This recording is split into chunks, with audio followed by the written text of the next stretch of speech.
Fondation SCP. Sécuriser, contenir, protéger.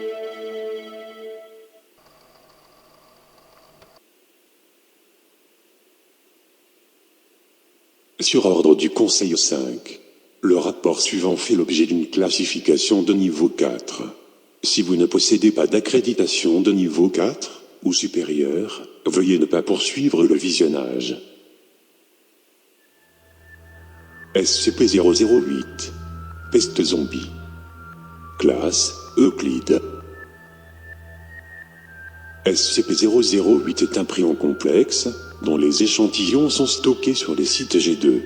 La recherche sur SCP-008 est hautement classifiée, et est principalement destinée à empêcher la recherche pouvant conduire à une synthèse de SCP-008 à l'avenir. Les échantillons de SCP-008 présentent un danger biologique de classe 5, et tous les protocoles de sécurité correspondants sont en vigueur. Les mesures d'incinération et d'irradiation seront déployées si une force extérieure tente un démantèlement de l'installation, dans le cas d'une panne de courant, ou de l'absence de communication sur tous les canaux pendant 8 heures. La période de quarantaine à respecter pour les employés quittant les installations est de 4 mois. Si une infraction est commise, les mesures d'incinération et d'irradiation doivent être déployées. Les sites J2 ne doivent pas posséder de procédure d'évacuation. Les caractéristiques du prion SCP-008 comprennent un taux d'infectiosité de 100%, un taux de mortalité de 100%, une transmission par les muqueuses exposées et tous les fluides corporels. Pas de transmission par l'air ou l'eau. Les symptômes de l'infection par SCP-008 se manifestent 3 heures après l'exposition et comprennent symptômes pseudo-grippaux avec fièvre élevée, démence sévère dans les étapes ultérieures.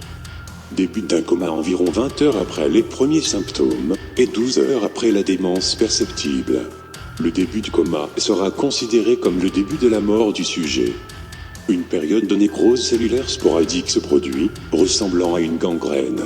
Les tissus survivants assurent leur fonction d'origine, et sont très résistants.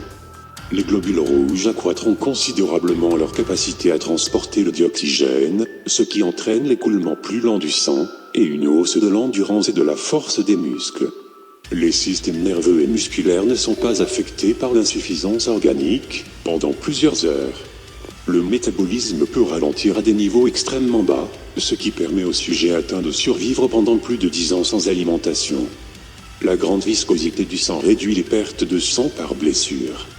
La commande motrice et les instincts comportementaux sont endommagés, les capacités cognitives sont gravement retardées et irrégulières. Les animaux présentent une nécrose cérébrale importante et sont inactifs.